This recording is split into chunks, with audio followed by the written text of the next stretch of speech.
Olá, irmãs, como vão? Espero que estejam todas bem. Recebi o convite aí da Débora para participar do Profetizando 2023. Fiquei muito alegre, muito feliz de receber o convite, mas aí vem a responsabilidade também, né? E ao mesmo tempo também vem aí, a gente tem o privilégio, né? De estar falando, a gente fica feliz também, porque o Espírito Santo nos conduz, nós pedimos a orientação dele e ele conduz. Eu vou trazer para as irmãs aí uma palavra que o Senhor já tem me incomodado há algum tempo, um tema que ele já tem me incomodado aí há algum tempo, e ele me incomodou hoje, né, nos últimos dias, na verdade, no texto de 2 Coríntios, tá? No versículo, capítulo 1, eu vou ler com vocês os versículos de 3 ao 7 apenas, eu não vou ler todo o capítulo não, tá bom? Vou fazer a leitura, depois eu oro. Ação de graças de Paulo pelo conforto divino. Bendito seja o Deus, Pai de nosso Senhor Jesus Cristo, o Pai de misericórdias e Deus de toda consolação. É Ele que nos conforta em toda a nossa tribulação, para podermos consolar os que estiverem em qualquer angústia, com a consolação que nós mesmos somos contemplados por Deus. Porque assim como os sofrimentos de Cristo se manifestam em grande medida a nosso favor, assim também a nossa consolação transborda por meio de Cristo. Mas se somos atribulados é para o vosso conforto e salvação. Se somos confortados é também para o vosso conforto, o qual se torna eficaz, suportando vós com paciência os mesmos sofrimentos que nós também padecemos. A nossa esperança a respeito de vós está firme, sabendo que, como sois participantes do sofrimento, assim o sereis da consolação. Senhor Deus, Pai, obrigada, Senhor, por esse dia. Obrigada, Senhor, pela vida de cada uma das irmãs da SAF da Segunda Igreja, ó Pai. Obrigada, Senhor, pela vida da Débora, Senhor, em especial, que está à frente desse projeto, ó Pai. Continue, Senhor, usando a Tua serva, ó Pai. E eu venho te pedir, Senhor, pela minha vida, ó Pai. Eu te peço que esteja, Senhor, usando, Senhor, a minha vida para transmitir a Tua palavra, Senhor, nesse momento às irmãs. Me permita, ó Pai, transmitir tudo aquilo que o Senhor já falou no meu coração. Nos ajude, ó Pai, em todos os momentos, ó Pai, a entender a Tua palavra. E eu te peço em especial por este momento, ó Pai. Te peço que o Senhor esteja, Senhor, comigo, me permitindo, ó Pai, trazer.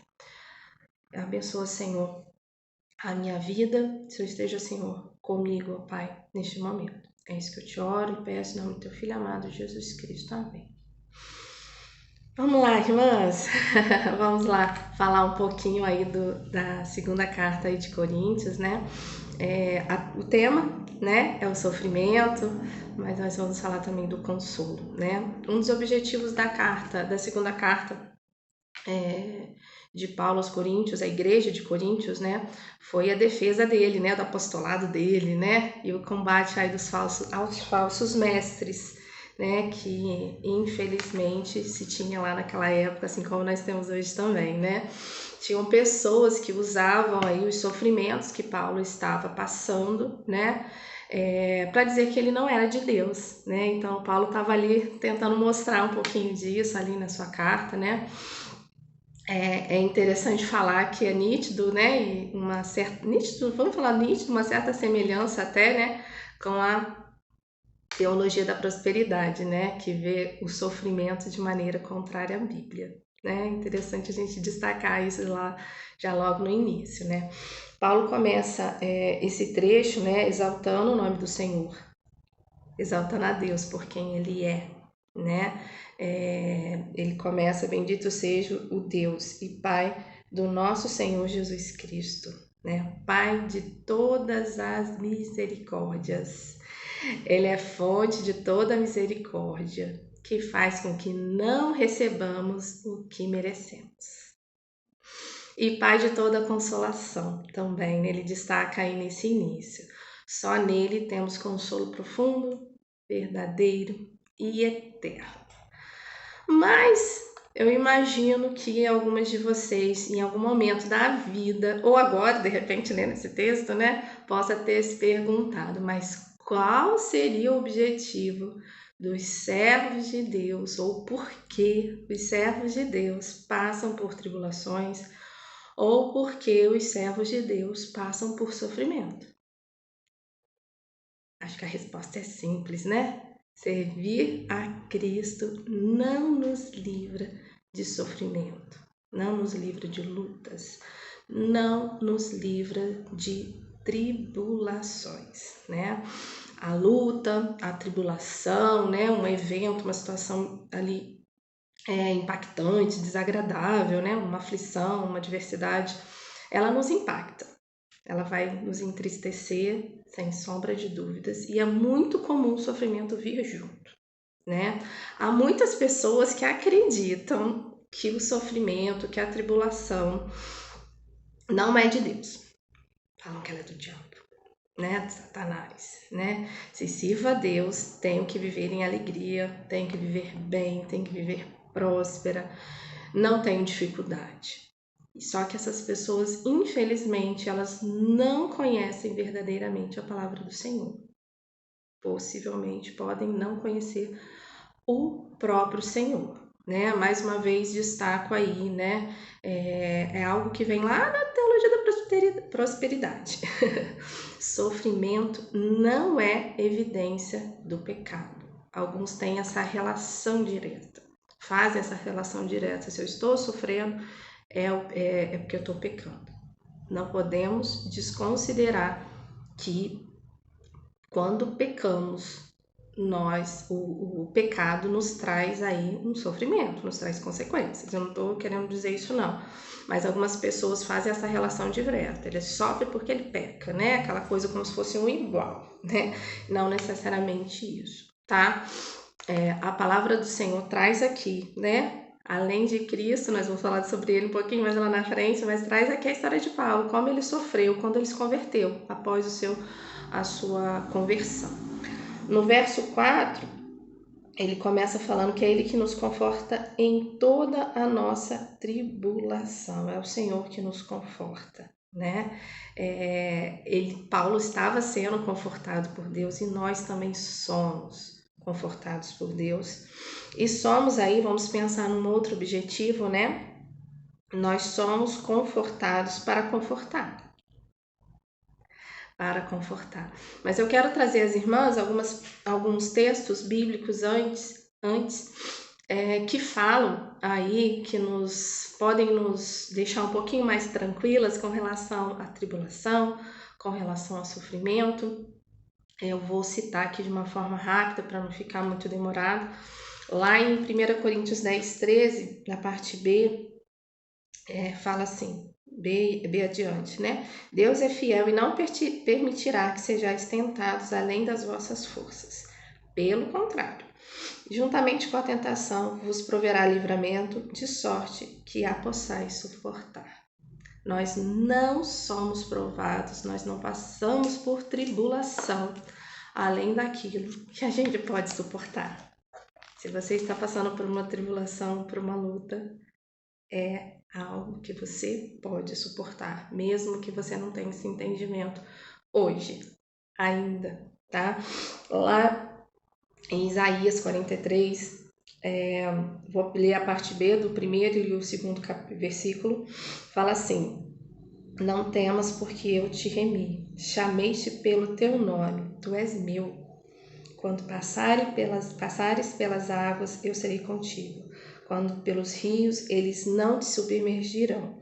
Quando passares pelo fogo, não te queimarás, nem a chama arderá em ti. E aí, eu vou fechar aqui com o Salmo 46, que é um salmo que o Senhor falou muito ao meu coração em 2016. Eu vou ler só o verso 1 e o verso 10. Deus é o nosso refúgio e fortaleza, socorro bem presente na tribulação. E o verso 10. Aquietai-vos e sabei que eu sou Deus. A gente se agita, né, irmãs? Quando a gente está passando por uma tribulação, por uma dificuldade, é muito comum a gente se agitar. Eu trouxe aqui para as irmãs uma fala que está num dos livros do pastor Hernandes Dias Lopes, que é tão conhecido aí pela gente, né? Eu tô um pouquinho congestionada, desculpa, irmãs. E eu vou ler aqui para vocês, tá? Num livro que ele comenta a segunda carta, né? Ele tem um livro um livro de comentário para cada livro da Bíblia, né? E é nesse comentário bíblico que ele fez sobre 2 Coríntios. E ele fala assim: antes de trabalhar por meio de nós, Deus trabalha em nós. Antes de Deus nos usar, Ele nos molda. Nós somos nossas próprias ferramentas e elas precisam estar afiadas. O sofrimento é fogo que nos depura, nos purifica, né? Limpa-nos e fortalece-nos. A angústia que passamos nos ensina. Há sofrimento, há ensinamento. E nós somos aí purificados e fortalecidos no Senhor. Há sofrimento, mas também há suprimento de graça pelo Senhor. Somos consolados para consolar. Somos consolados para consolar, irmãos. A gente vai falar um pouquinho sobre isso também. No versículo 5, Paulo começa a falar sobre o sofrimento, os sofrimentos do povo de Deus, né? Mas ele começa aqui falando sobre Cristo, né? Porque assim como os sofrimentos de Cristo se manifestam em grande medida a nosso favor, assim também a nossa consolação transborda por meio de Cristo, né? Deus enviou seu próprio Filho ao mundo como prova do seu amor por nós. Ele amou o mundo, né, de tal maneira, né? Vamos lembrar lá João 3,16, que enviou seu Filho unigênito para que tenhamos a vida eterna. Não há maior sofrimento do que a cruz. Cristo passou por ela. Lá ele se entregou, perfeito, sem nenhum pecado, para morrer por mim e por você. Se Cristo, que era perfeito, sofreu, por que eu e você não teríamos nenhuma situação de sofrimento na nossa vida? Impossível, irmãs. Impossível. O versículo 6, ele traz a verdade de que o nosso sofrimento traz consolo e salvação para outras pessoas. O sofrimento de alguns abre as portas para a salvação de outras pessoas. E quando somos consolados, somos instrumentos aí de estímulo e consolação para os outros que estão passando por provações. Nossas histórias podem consolar, nossas histórias de como o Senhor nos consolou podem consolar e trazer até a conversão, a salvação de outras almas. E por isso que o cristão precisa ser paciente e confiar no Senhor, né? Aqui no verso 6 ele fala, né, da forma como também a gente pode aí, fala também de como nós podemos consolar, né? E no versículo 7 ele tem aí a prova, né? Que a gente não é poupado aí do sofrimento, né? A nossa esperança a respeito de vós está firme, sabendo que como sois participantes dos sofrimentos, assim o sereis da consolação. Nós passamos por muitas situações no decorrer da nossa vida, muitas tribulações, muitas lutas, e isso é super comum, mas nós como cristãos, como os crentes no Senhor Jesus Cristo, nós também somos consolados. E somos consolados para consolar, né? E aí, o que a gente pode pensar, né? O que a gente pode pensar ou entender aí por consolar, né? Uma coisa prática, né? Vamos pensar assim, né? O que seria esse consolar? Contar, né? Estar ali contando para as pessoas que passam por lutas aquilo que o Senhor já fez por você. A gente pode trocar, falar um pouquinho sobre aquilo que a gente já viveu e que o Senhor se mostrou ali de uma forma muito grande ou muito intensa ao nosso lado naquele sofrimento, né? A gente pode estar ali ao lado de uma pessoa para encorajá-la, assim, encorajá-la a seguir, né? A gente pode ali ajudar as pessoas a passarem por pesadas provas, né? A gente pode estar ali dando suporte, a gente pode servir, a gente pode doar. E a gente não pode esquecer que a gente pode orar e deve, orar é um dever nosso, né? Mas a gente pode, com aquilo que nós já passamos, estar ali, sendo empáticos, né? Com as outras pessoas que passam por tribulações, né? Isso é muito importante da gente, com a gente entender, pra gente não se eximir, não sair um pouquinho aí dessa nossa responsabilidade, né, irmãs? De transmitir aí. É uma forma de evangelizar, uma forma de pregar. A gente transmitir tudo aquilo que a gente já fez. E se eu chorar, vocês não reparem, mas eu me senti bastante incomodada de trazer algo que já aconteceu comigo. Em outubro de 2016. Eu só peço para as irmãs serem bem discretas, porque nós não conversamos ainda com o Arthur. Ele não sabe. Ele tinha quase 5 anos na época. E o Marcelo estava na minha barriga. Eu estava grávida. Eu tinha 24, 25 semanas. O Wellington era bancário. E nós, num domingo, chegando em casa, eu cansada, com a barriga pesada. Pela misericórdia do Senhor. O Arthur, naquela tarde, ficou na casa da minha irmã, a gente almoçou lá. E a gente chegou em casa e tinham 2 pessoas armadas dentro da nossa casa. E eram 2. Uma parte de uma quadrilha. Como eu falei, o Wellington era bancário, ele não era o tesoureiro da agência, já tinha sido, mas ele era o chefe ele era o gerente administrativo de uma agência. E naquela tarde eles nos renderam, nós achamos que era um assalto comum, falamos para levar tudo que queriam, enfim.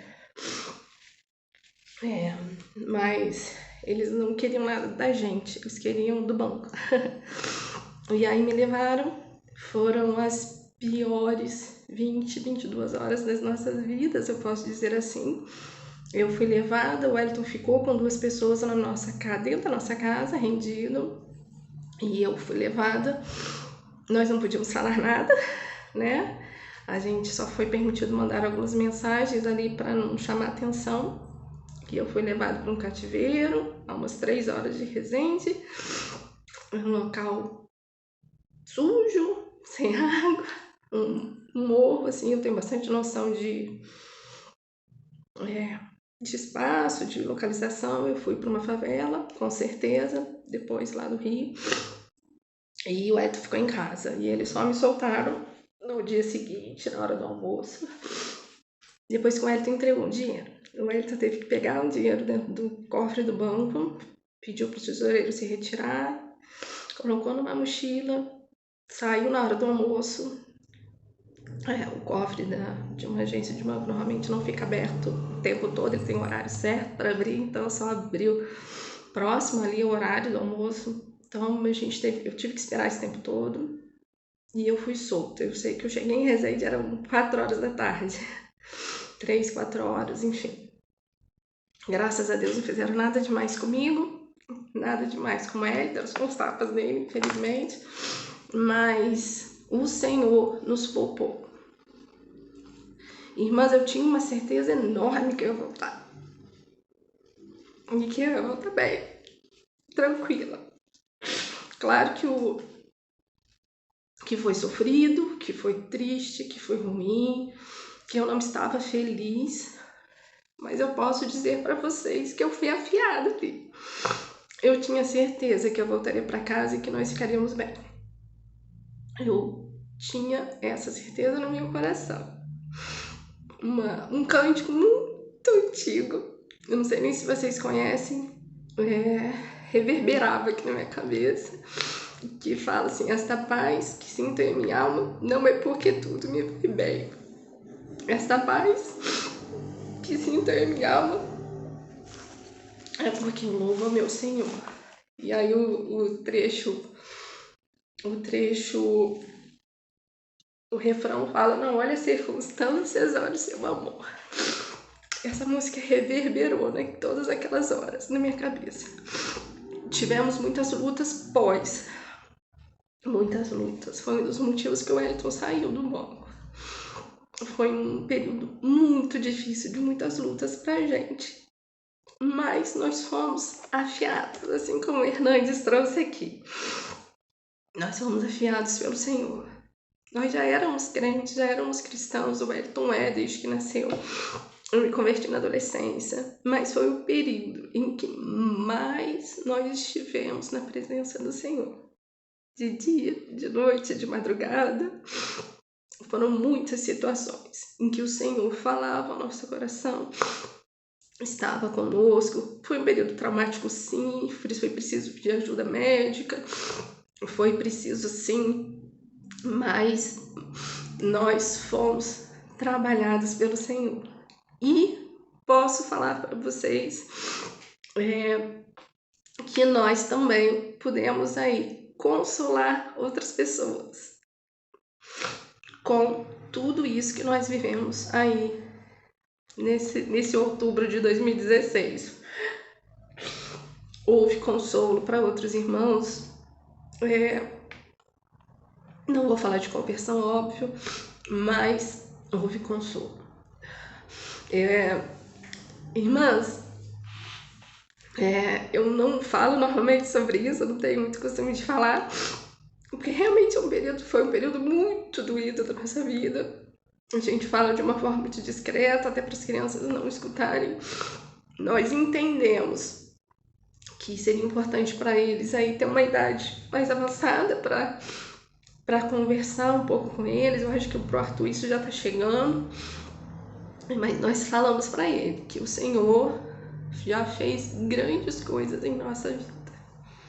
E que vai chegar um momento da gente contar para eles exatamente o que ele fez. Mas voltando aqui para a nossa pregação, para a nossa mensagem, nós precisamos descansar em Deus. Descansar em Deus. Ele é quem tem o controle de tudo. Devemos ser pacientes na provação. Sofrer, receber consolo e consolar outras pessoas. Nós não podemos esquecer 2 textos em especiais.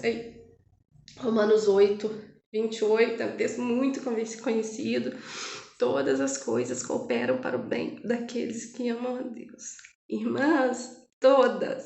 Aqui não está escrito. Todas as coisas boas, gostosas, cooperam para o bem daqueles que amam a Deus.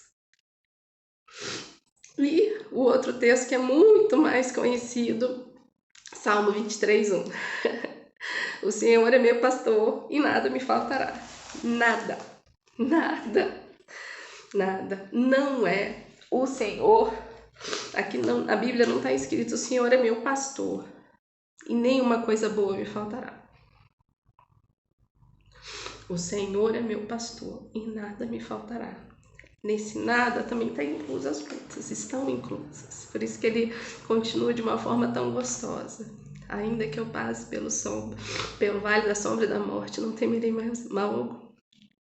O sofrimento é a marca do cristão. Nenhum sofrimento é em vão. Ficamos mais parecidos com Cristo. A gente pode fazer até uma analogia aí, né, de uma balança, aquelas balancinhas. Se eu tenho sofrimento, você está pesando o sofrimento aqui, o Senhor traz consolo aqui e a nossa balança vai ficando equilibrada. Nós somos afiadas, irmãs. E eu quero aí trazer para vocês, para a gente fechando, um texto desse livro. Ele é maravilhoso, maravilhoso. Sofrimento nunca é em vão. É de uma missionária chamada Elisabeth Elliot, americana. Ela conta aqui a história dela e ela fala assim, vou trazer uma partezinha dela para vocês. Cheguei à conclusão de que foi por meio do sofrimento mais intenso que Deus me ensinou as lições mais profundas. E se confiarmos nele dessa forma, podemos chegar à segurança inabalável de que ele está no comando. Deus tem um propósito amoroso. Ele pode transformar algo terrível em algo maravilhoso. O sofrimento nunca é em vão. Eu espero que as irmãs tenham aí recebido essa mensagem Que o Senhor complete o coração de vocês. Desculpa o choro, que não tem como eu falar sobre esse momento que nós vivemos, essa tribulação. Sem que as lágrimas venham, né? Muito difícil. Mas eu espero que o Senhor tenha falado através da minha vida, na vida de vocês.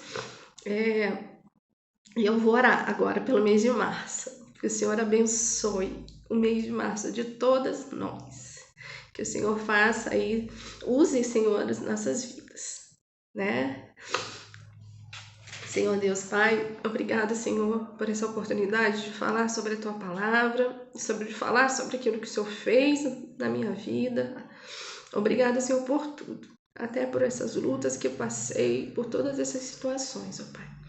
Eu venho te pedir agora em especial, Senhor, que o Senhor esteja abençoando, Senhor, a segunda igreja, Senhor, presbiteriana de Marília. Eu te peço em especial pela nossa SAF, pelas mulheres, ó Senhor. Sobre nós tem uma responsabilidade muito grande, Senhor. Nós temos tarefas, nós temos um papel muito importante, Senhor, nas nossas casas, nas nossas famílias, ó Pai. E também temos um papel muito grande, Senhor, como cristãs, ó Pai. São muitos os desafios que estão à nossa frente a todo momento, mas eu te peço que o Senhor esteja, Senhor, fortalecendo, Senhor, as nossas vidas, ó Pai. Esteja, Senhor, conosco, ó Pai, em todos os momentos, ó Pai. Nos incomode, Senhor, a estar buscando a Ti em oração, em momentos devocionais, ó Pai. Nos ajude, Senhor, a ter, Senhor, esse momento todos os dias, ó Pai. Esteja, Senhor, nos incomodando a ler a Tua palavra, Pai.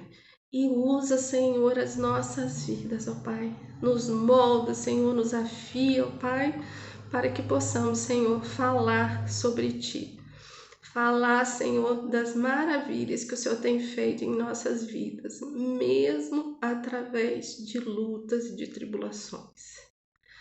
Nós aprendemos, ó Senhor, a Tua palavra, ó Pai, muitas coisas, mas nos ensina a ser gratos, ó Pai, assim como a Sua palavra diz, em tudo dai graças, ó Pai. Nos ajude a ser gratos, ó Senhor, por tudo, ó Pai. Abençoa, Senhor, o nosso mês de março, ó Pai. Eu coloco, Senhor, diante de Ti, diante do Teu altar, Senhor, a vida de cada uma de nós, ó Pai. Nos permita, Senhor, passar por esse mês, ter vitórias, ó Pai, diante de Ti, da Tua presença, ó Pai. Usa as nossas vidas, ó Pai, para falar de Ti. Abençoa, Senhor, os nossos lares, ó Pai. Abençoa, Senhor, os nossos trabalhos, ó Senhor Jesus. Esteja conosco, Senhor, em todos os momentos. E nos ajude, Senhor. Abra os nossos corações a todo momento para estar, nossos corações e os nossos olhos, para estar entendendo, Senhor, a Tua vontade, Senhor, nas nossas vidas, ó Pai. Nos ajude a entender, Senhor, a Tua palavra a todo momento. O seu incômodo, ó Pai, o seu incômodo, ó Pai, que é tão gostoso de receber, Senhor, a Tua palavra, ó Pai. Nos ajude, Senhor, a estar atentas a esses momentos, ó Pai. Às vezes nós distraímos. Pensamos em tantas coisas, ficamos preocupadas com tantas coisas, mas eu te peço, ó Pai, que o Senhor esteja, Senhor, nos abençoando, nos permitindo, ó Pai, entender e estar atentas a esses momentos, ó Pai. Abençoa março de 2023 na vida de cada uma de nós. É isso que eu te oro, peço e agradeço em nome do Teu Filho amado, Jesus Cristo. Amém. Amém, amém. Deus abençoe a vida de cada uma. Desculpa aí, acho que o tempo foi um pouquinho aí longo, né? Mas me desculpa. Espero que o Senhor tenha falado aí. Espero que o Senhor tenha falado e complete aquilo, ó Pai, aquilo que eu não consegui trazer, irmãs. Tá bom? Deus abençoe. Um beijo na vida aí, no coração de cada uma.